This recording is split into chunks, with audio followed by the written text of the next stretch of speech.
너무나 중요합니다. 왜 마음 지키는 것이 그렇게 중요할까요? 하나님의 말씀을 살펴보면 알 수 있어요. 잠언 4장 23절에 하나님이 이렇게 말씀하시죠. 같이 읽습니다. 모든 지킬 만한 것 중에 더욱 내 마음을 지키라. 생명의 근원이 이에서 남이니라. 아멘.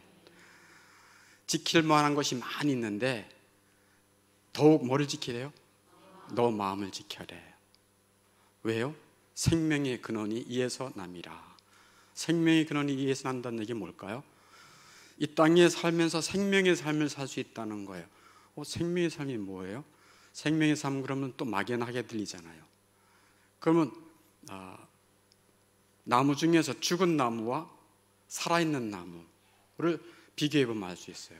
죽은 나무는 뿌리가 땅에 있지만 잎도 없고 황량해요. 그 죽은 삶이에요. 생명의 삶은 뭐냐? 나무가 살아서 이파리가 무성하고 꽃도 피고 열매도 맺는 그런 살아있는 나무, 이게 생명의 삶이에요. 어떤 열매가 맺는가? 가장 중요한 열매가 이제 예수님 닮은 인품의 열매입니다. 또 하나님이 기뻐하시는 선한 열매지요. 그리고 여기서 생명이라고 하면 이 땅에 살면서 예수님 닮은 성품의 열매 맺죠. 또 선한 열매도 맺어 하나님께 영광이 되고, 죽은 다음에는 그 생명의 근원, 무슨 생명이 열립니까?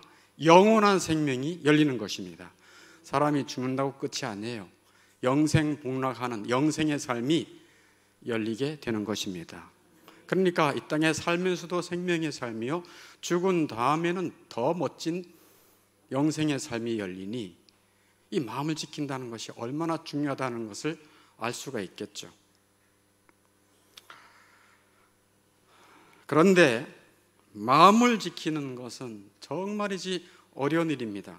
왜냐하면 인간의 죄성과 부패성이 얼마나 심각한지, 인간의 이 마음의 죄성과 부패성이 얼마나 심각한지 라틴어 속담을 보면 알 수 있어요. 라틴어 속담에 이런 말이 있습니다. 사람은 사람에게 늑대, 이런 속담이 있어요. 라틴어 속담에 사람은 사람에게 늑대처럼 사나롭다는 얘기예요. 그냥 공격적이라는 얘기예요. 물어뜯는다는 얘기예요. 더 심하면 잡아먹는다는 얘기예요. 사람이 사람에게. 가장 가까운 가정에서도 그래요. 부부에게서도. 부부 그렇게 잘해주지만 기분이 뒤틀리면 어떻게 됩니까? 왼수가 되는 거예요. 저 인간 하고 욕이 나오는 거예요. 미움이 나오는 거예요. 그 미움은 폭발하면 뭐까지 나와요? 죽일 수도 있어요. 그래서 부부 사이에 살인이 일어나는 거예요. 그리고 내가 너 나이 들어봐. 너 나랑 못 살아. 너 이혼이야. 딱 마음을 품는 거예요. 보복심을 마음에 품는 거예요. 부부 사이에 또 이런 일이 있어요. 부모 자식 간에도 있어요. 부모가 그렇게 자식을 그렇게 생명 바쳐서 양육하고 돕지만 자녀들이 가장 부모 말을 안 듣거든요. 안 들어요. 얼마나 속상하겠어요. 부모 마음이 허물어져요. 그래서 이 평생 왼수야 얘기한다니까요. 그 앞에서는 얘기 안 하겠죠. 자녀도 부모에게 상처가 있어서 그 부모를 별로 안 좋아해요. 자기에게 원한 대로 안 해줬다고 불만을 품어요. 나중에 돌아가시면 좀 모를까, 그런 마음들이 있어요. 얼마나 인간이 부패하고 그 죄성이 심각한지를 라틴어 속담을 통해서 조금이나마 알 수 있어요. 작게는 운전을 하면서도, 여러분 아침에 운전 잘하고 오셨습니까? 운전하면서도 무슨 운전한다? 보복 운전하는 거예요. 자기에게 조금 좀 거슬리게 했다, 좀 자리를 안 비켜줬다, 저거 진짜 하면서 이제 욕도 나오고 보복 운전도 하고 좀 실력이 있다고 막 그러는 거죠. 남에게 무시, 모욕, 상처를 받으면 분명한 것은 우리 마음에 상대방에 대해서 보복하고 싶은 마음이 절실하다는 거예요. 절실해요. 지금 당장은 힘이 없어서 못한다 할지라도 두고 보자 하고 일을 갑니다. 늑대처럼. 그래서 늑대 이빨이 뾰족한 거예요. 잘 몰랐죠? 일을 가니까. 그래서 나에게 무시, 모욕, 상처를 준 그 사람이 누구든지 간에 화를 내게 돼 있고요. 소리를 지르고 욕을 하고 뒤에서 비난하고, 그러므로 인간의 죄성과 부패성이 너무 심각하기 때문에 우리가 무시, 모욕, 상처를 받았을 때 마음을 지켜 보복심을 갖지 않는 것은 정말 힘든 일입니다. 자연적으로 나오는 일이기 때문에 그래요. 그럼에도 불구하고 그리스도인들은 사람들에게 모욕, 무시, 손해를 받았을 때 보복하고자 하는 감정으로부터 어떻게 자신의 마음을 지킬 수 있을까?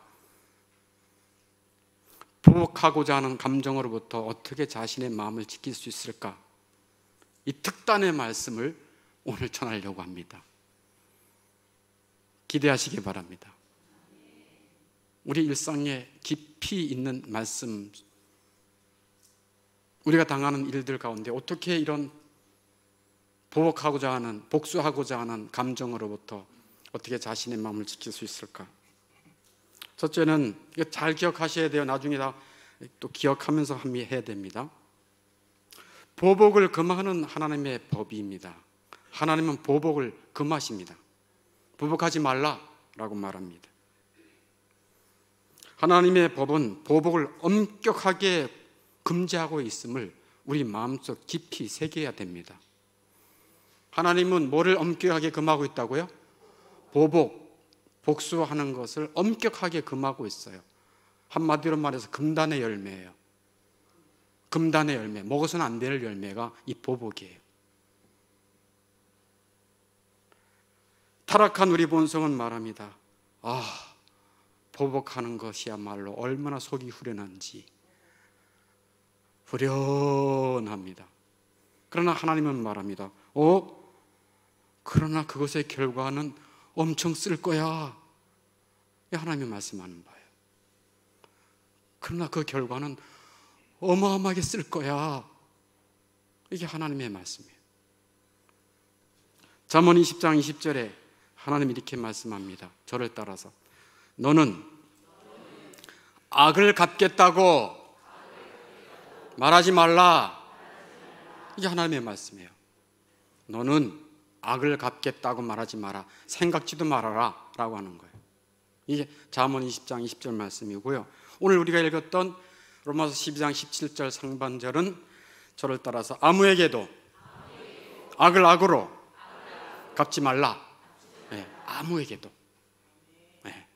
가정의 식구든 직장의 친구든 아무에게도 악을 악으로 갚지 말아라. 그리고 19절에서는 너희가 친히 원수를 갚지 말고 하나님의 진노하심에 맡기라. 내가 하겠다는 거예요. 하나님이 하시겠다는 거예요. 너가 하나님처럼 판단하고 미워하고 직접 손에 피를 대지 마. 너의 입에 욕을 담지 마. 너희 마음에 그 흔적을 갖지 마. 이게 하나님께서 명하시는 말씀이에요. 그래서 보복을 금하는 하나님의 법. 하나님의 법은 보복을 엄격히 금하고 있어요. 우리는 그동안 금단의 열매를 많이 먹었어요. 맞으면 아멘. 우리 다 먹었어요. 저도 먹고. 근데 아직까지 이렇게 살아있다는 것은 하나님의 긍휼하심입니다. 진짜 하나님의 긍휼하심이에요. 여러분이 금단의 열매를 많이 먹고도 여러분의 가정이 그나마 이 정도 있다고 하는 게 하나님의 은혜입니다. 벌써 잘라졌어요. 벌써 가정이 풍지박산 났다니까요. 여기까지 온 것이 에베네셀 하나님의 은혜입니다. 두 번째, 온유와 용서의 모범이셨던 그리스도를 생각하라는 것입니다. 뭐와 뭐요? 온유와 용서의 모범, 모델이신 그리스도를 생각하면서 보복하고자 하는 그 감정으로부터 자기의 마음을 지키라는 말씀이에요. 예수님께서 받으셨던 모욕, 무시보다 더 많이 이 땅에서 당한 사람은 아무도 없을 것입니다. 우리는 죄인이고 허물이 많아요. 그래서 잘못을 은근히 많이 지을 수 있어요. 그러나 예수님은 하나님이시기 때문에 잘못이 하나도 없어요.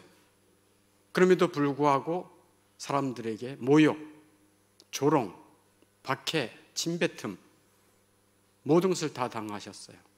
성경 말씀에서는 그가 곧 욕을 당하셨은즉 대하여 욕하지 아니하셨다.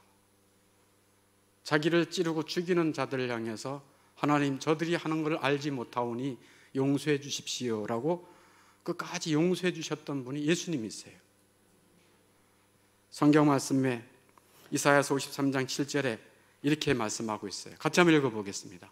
그는 곤욕을 당하여 괴로울 때에도 그의 입을 열지 아니하였으며 마치 도수장에 끌려가는 어린 양과 털 깎는 자 앞에서 잠잠한 양같이 그의 입을 열지 아니하였도다. 아멘. 그가 모욕, 무시, 해롬을 받을 때 입을 다물었어요. 같이 맞대어 욕하지 않고 조용히 온유하게 그리고 용서하셨어요. 베드로 제자는 예수님과 3년 동안 지내면서 또 예수님이 죽으시면서 보여주셨던 그 온유와 용서의 모범을 뼛속 깊게 갈아 새겼어요.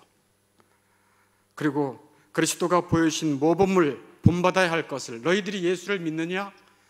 너희들이 정말 그리스도를 따르는 제자라고 생각하느냐? 그러면 예수님의 모범을 따라라 라고 베드로전서 2장 21절에서 베드로는 이렇게 말합니다. 그리스도도 너희를 위하여 고난을 받으사 너에게 본을 끼쳐, 뭐를 끼쳐요? 네, 본, 모범을 끼쳤다는 얘기예요. 그리고 그 자취를 따라오게 하셨느니라. 그 자취를 따라오도록 본을 보이셨다는 얘기예요. 그러므로 온유하고 관대한 마음을 품는 것, 온유하며 용서하는 그 마음을 품는 것은 그리스도를 닮는 일입니다. 하나님을 닮는 일입니다. 우리 찬양했잖아요. 예수 닮기 원합니다. 사랑하기 원합니다.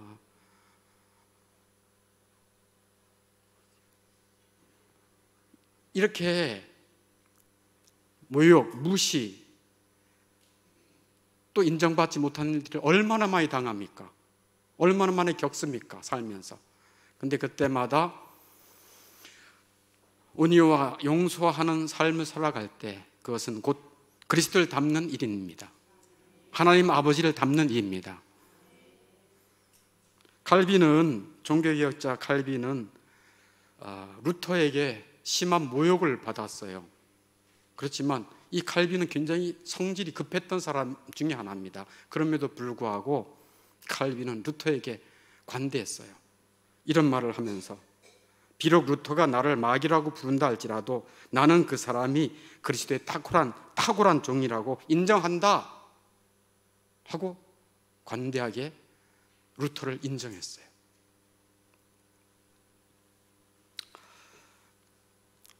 온유와 용서의 모범이셨던 그리스도를 생각하며 보복하고자 하는 감정으로부터 우리의 마음을 지킬 수 있기를 바랍니다. 세 번째, 불쌍히 여겨야 할 사악한 사람. 불쌍히 여겨야 할 사악한 사람. 당신에게 나쁜 짓을 저지른 그 사람이 사악한 사람입니까? 그렇다면 여러분은 그 사람에게 복수를 하기보다는 오히려 불쌍히 여겨야 할 것입니다. 불쌍히 여겨야 할 이유는 여러 가지가 많아요. 사실 그 사람은 죄와 부패성으로 인해서 제정신이 아닙니다. 이 세상은 거대한 정신병동이라 그러잖아요. 제정신으로 살아가기 힘들어요. 그러니까 죄는 사람을 미치게 하는 거예요. 이성이 마비되고 감정을 컨트롤 못하고 의지는 완고하고 그런 사람들을 대하며 살아가는 것이 얼마나 힘듭니까? 그래서 세상 사는 것이 힘든 거예요. 회심하지 않은 사람은 죄와 부패성으로 가득하여 제정신이 아닙니다. 혹 여러분이 정신병동에 갔다고 합시다. 그런데 정신병원에 딱 들어갔는데 첫째 사람은 여러분에게 저놈! 하고 당신에게 욕했다 합시다. 두 번째 사람은 조롱했어요. 아이고 하고 손가락으로 조롱했어요. 세 번째 사람은 협박했어요. 너 죽여버리고 말 거야 하고서 막 협박했어요. 아니 미친, 정신병원에 갔는데 그러면 여러분은 어떻게 하겠어요? 화를 내고 저것들을 내가 보복하고 말 거야 이럴 거예요? 아니면은 나오면서 아유 정말 너무 불쌍하다 이럴 거예요? 나오면서 정말 불쌍하다 이러고 나올 거 아니겠어요? 저거 내 복수하고 말 거리지 않을 거 아니겠어요? 이 세상의 사람들은 죄와 부패성으로 제정신이 아닙니다. 그러므로 복수하기는커녕 오히려 불쌍히 여겨야 할 것입니다. 만약 그 사람들이 회개하여 하나님께 들어오지 않는다면 여러분은 마음속으로 일어났던 그 사람에 대해서, 예를 들어 여러분에게 무시, 모욕, 손해를 줬던 그 사람에 대해서 이렇게 됐으면 좋겠어 저 인간이, 저 집안은 이렇게 됐으면 좋겠어라고 생각했던 그 재앙보다 더 큰 저주를 하나님이 내리실 것입니다. 무슨 말인지 잘 이해가 안 되시나 보네요. 다시 말하면은 그 사악한 사람이 회개하고 하나님 앞에 들어오지 아니한다면 내가 그 사람에 대해서 복수하려고 했던 것보다도 훨씬 더 무서운 저주를 하나님이 심판하실 것입니다. 왜냐하면 하나님은 공의의 하나님이시기 때문에 그렇습니다. 여러분이 복수하려고 애쓸 필요가 없습니다. 하나님의 심판은 머지않아 곧 임할 것이기 때문에 그렇습니다. 혹 그들이 회개하고 하나님께 들어온다면 그들은 언젠가 당신에게 찾아와 배상할 것입니다. 내가 그때 너무했어요. 되돌아보니 제정신이 아니었어요 라고 말할 수도 있어요. 네 번째, 정욕의 만족보다 정욕의 정복이 더 큰 승리다. 보복을 하면 정욕을 만족시킬 수 있어요. 어휴 속이 후련하다, 어휴 욕 한 번 했더니 속이 다 내려가네, 어휴 묵은 체중이 내려갔어 라고 해서 보복을 하고 욕 한 번 시원하게 해버리고 나면 정욕을 만족시킬 수는 있지만 실패자입니다. 그러나 용서하면 정욕을 정복할 수가 있습니다.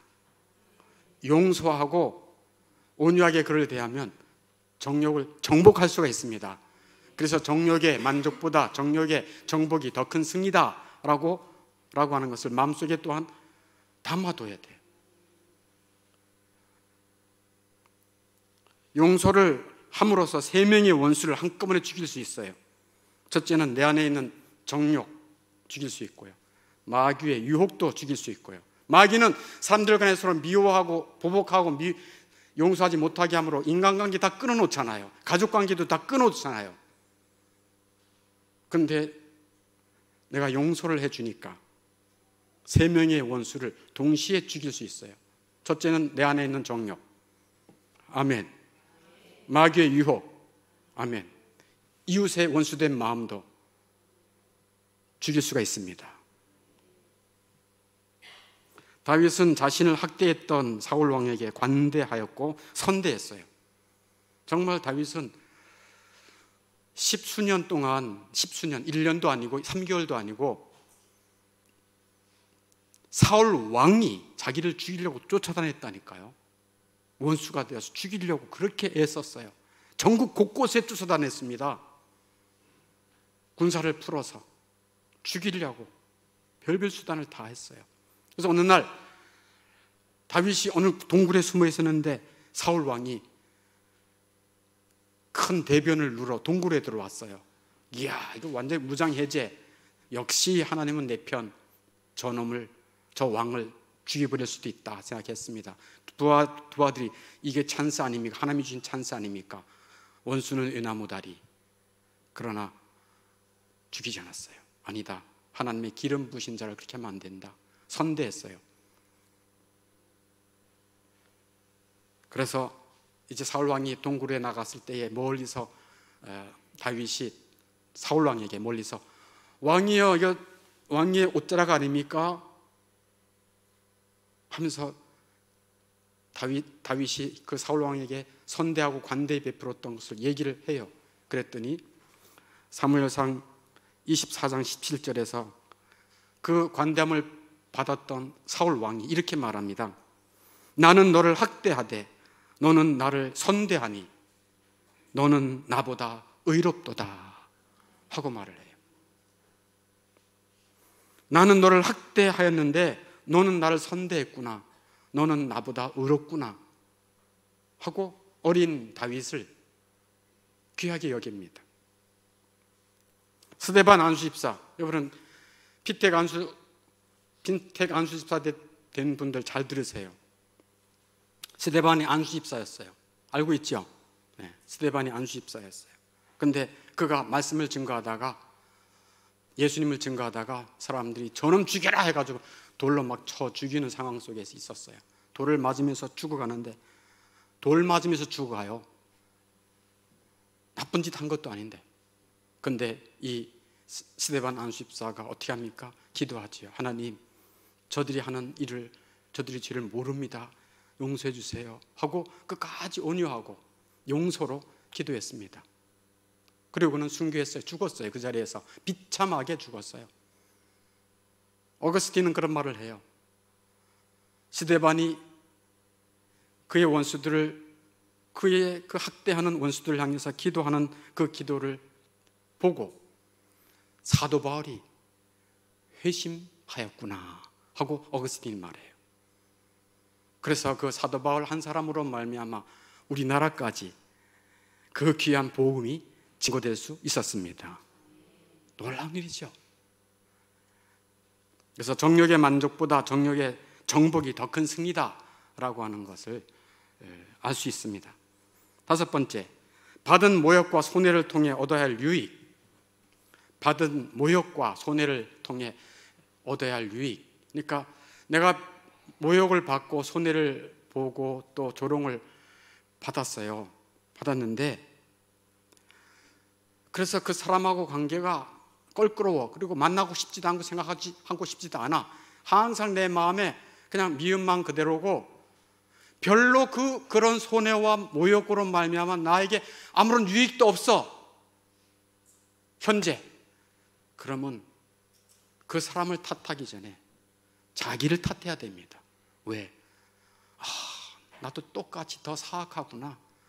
내가 이런 일로 인해서 내가 오래 참음, 온유, 주님의 사랑을 배우지 못했다고 한다면 이건 내가 정말 더 주님 앞에 책망받을 일이구나. 자기 자신을 탓해야 됩니다. 상대방을 탓하기 전에 자기 자신을 탓해야 돼요. 다른 그리스도인은 그런 어려움을 당했을 때 스데반처럼, 다윗처럼 더 온유하고 더 주님 닮은 기회가 되어 큰 유익을 받았건만 나는 도리어 더 강팍해지고 미움을 쌓아가고 억울해하는 이 심령이 이게 뭐냐? 라고 하면서 자기를 책망해야 하는 것입니다. 이게 받은 모욕과 손해를 볼 때 얻어야 할 유익이 없다면 상대방보다도 누구를? 자신을 책망해야 돼요.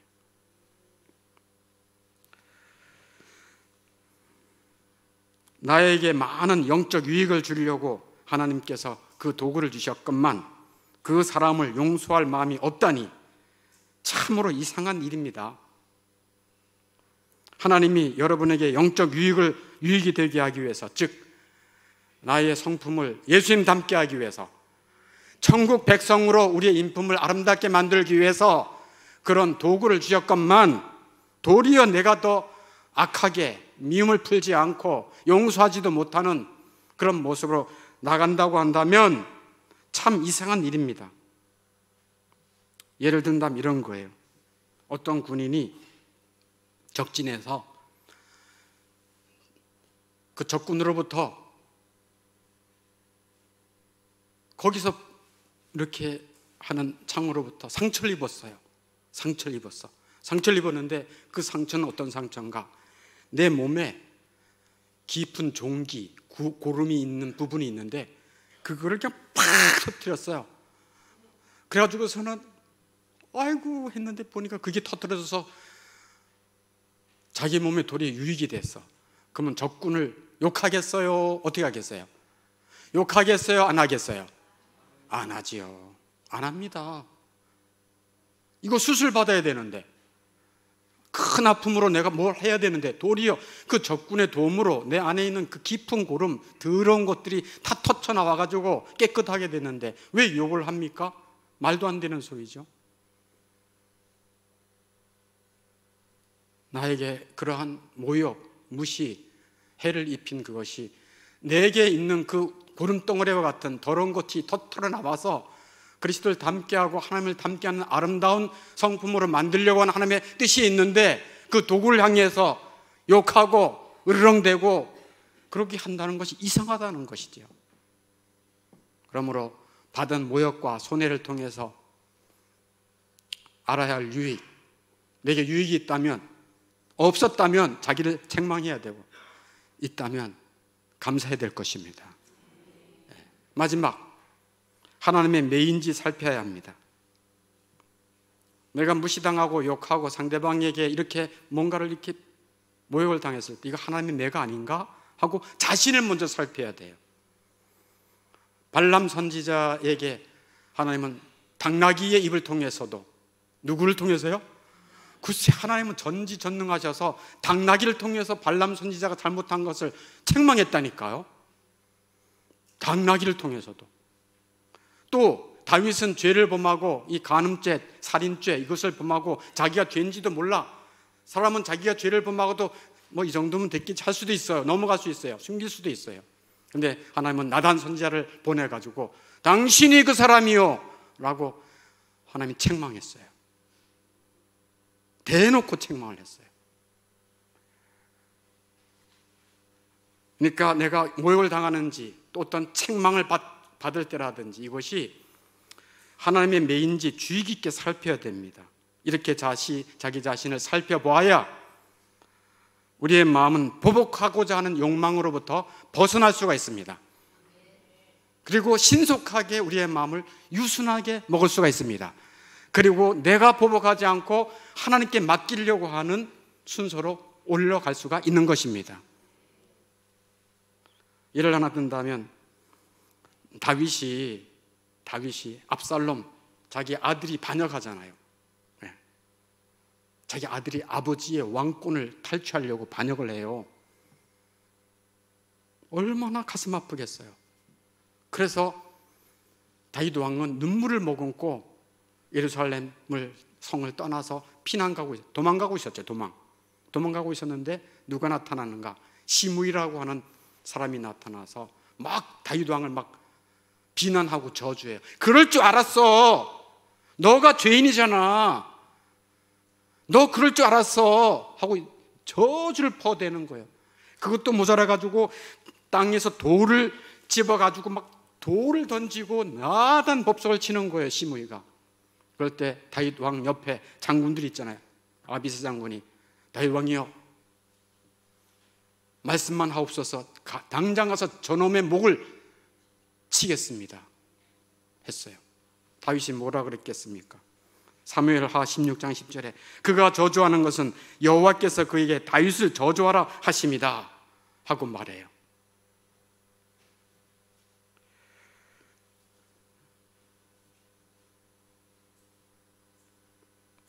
내가 죄를 지어서 나를 저주하도록 하나님이 그렇게 하신 것이니 내비둬라 하고 말해요. 내가 그 하나님이 허락하신 회초리, 그 도구에게 분노하면 얼마나 이상한 꼴이 되겠니? 라는 말이죠. 그래서 11절에 사무엘하 16장 11절에 여호와께서 그에게 명령하신 것이니 그가 저주하게 버려두라. 12절에 혹시 여호와께서 나의 원통함을 감찰하시리니 오늘 그 저주 때문에 여호와께서 선으로 갚아주시리라. 아멘. 그래서 누군가 나를 심히 모욕하고 저주하고 또 책망하고 할 때 자기 자신을 살펴봐야 돼요. 내가 못된 짓을 하고 있으니 그런 거 아니겠어? 하고 자기 자신을 살펴봐야 돼요. 하나님의 매인지 아닌지를 살펴보아야 보복하려고 하는 감정에서 벗어날 수 있습니다. 그리고 신속하게 유순한 마음을 품을 수 있고요, 하나님께 다윗처럼 맡길 수 있다니까요. 하나님 감찰해 주세요 하고 맡길 수 있어요. 오늘 말씀이, 하나님의 말씀이 아무에게도 악을 악으로 갚지 말라는 말씀이에요. 왜냐하면 우리 마음속에 이 보복하고자, 이렇게 보복 또는 복수하고자 하는 이 감정이 아주 그냥 자연스럽게 나타나거든요. 누구에게도 나타나요. 그것을, 그 마음을 지켜야 됩니다. 그 단순히 지키는 것이 목적인가요? 그 마음을 잘 지킬 때 뭐가 있죠? 뭐가 있죠?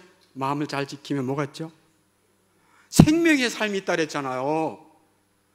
생명의 근원이 이에서 남이니라. 단순히 마음을 지키라고 주시는 말씀이 아니에요. 그 마음을 지키면서 하나님이 금한 법이구나, 하나님을 사랑하는 마음으로 이게 하나님이 금한 거야.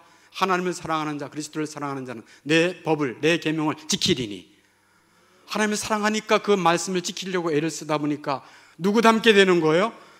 예수님을 닮게 되고 하나님을 더 사랑하게 되는 거예요. 내 정욕은 제 원수 이건데, 하나님, 제 정욕은 이미 예수 믿을 때 내 정과 욕심은 십자가에 못 박았습니다. 저는 이러고 싶어요, 당장 그냥. 근데 주님이 금하신 말씀이니 하고 주님의 말씀에 순종해 나갈 때 그 성품이 주님 닮게 되는 것입니다. 사랑하는 성품으로 변화되는 거예요. 그리고 온유와 용서의 모범이신 그리스도, 그를 닮게 되는 것입니다. 그리고 그 사악한 자를 불쌍히 여기야 할 사악한 자, 불쌍히 여기면서 누구 닮게 되는 거예요? 우리를 불쌍히 여긴 예수님을 닮게 되는 것입니다. 그러니까 인품의 열매를 맺어가는 거예요. 정욕의 만족보다 정욕의 정복이 더 큰 승리다. 나는 이제 내 정욕을 따라 사는 게 아니라 주님의 말씀을 따라 주님 사랑하면서 살아가는 자가 되었으니 하면서 정욕을 따라 살지 않으면서 주님을 닮게 되는 것입니다. 스데반과 같이 끝까지 용서하면서 죽기까지. 그 죽음이 얼마나 큰 역사를 큰 승리를 이뤘습니까? 사울, 사도 바울이 회심하는 현장이 바로 스데반에 죽었던 그 현장이라고 어거스틴은 말하고 있지 않습니까? 또 받은 모욕과 손해를 통해 얻어야 할 유익, 하나님은 우리의 유익을 위해서 이런 일도 허용해 주시는 것입니다. 가장 가까이에서부터, 집안에서부터 나의 그 고름덩어리, 살이 안 되고 도리어 나를 죽일 수도 있는 그것을 빼내는 도구로, 회초리로 사용하시는 하나님의 선하심을 믿으시기 바랍니다. 그리고 사랑의 매인지, 하나님의 사랑의 매인지 아닌지를 살피면서 우리 자신을 더 주님 앞에 내려놓을 때 생명의 삶, 즉 예수님 닮은 그 성품으로 하나님 우리를 빚어가시는 것입니다. 여러분의 아름다운 성품이 빚어질 때 여러분의 가정이 얼마나 아름다울까, 여러분이 직장 생활이 얼마나 빛이 날까, 하나님이 보실 때 얼마나 기뻐하실까, 예수님이 보실 때 내 순결한 신부, 내 거룩한 신부, 내 사랑스러운 신부가 점점 나를 닮아가는구나 하면서 주님이 얼마나 우리를 더 보고 싶어 하시겠습니까? 아멘. 그래서 이 땅에 살면서도 생명의 삶을 살 수 있고 죽은 후에는 더욱 복된 영생 복락의 삶을 살 수 있으니 우리에게 주신 이 하나님의 말씀, 마음을 지킬 수 있는 이 하나님의 말씀은 큰 은혜요, 큰 복인 줄로 믿습니다. 여러분의 영혼이 이런 어려움, 모욕, 수치, 무시, 해를 받은 그들을 어떻게 상대해야 될지 여러분 마음속에 하나님이 은혜 주신 줄로 믿습니다. 네, 우리 함께 기도하겠습니다.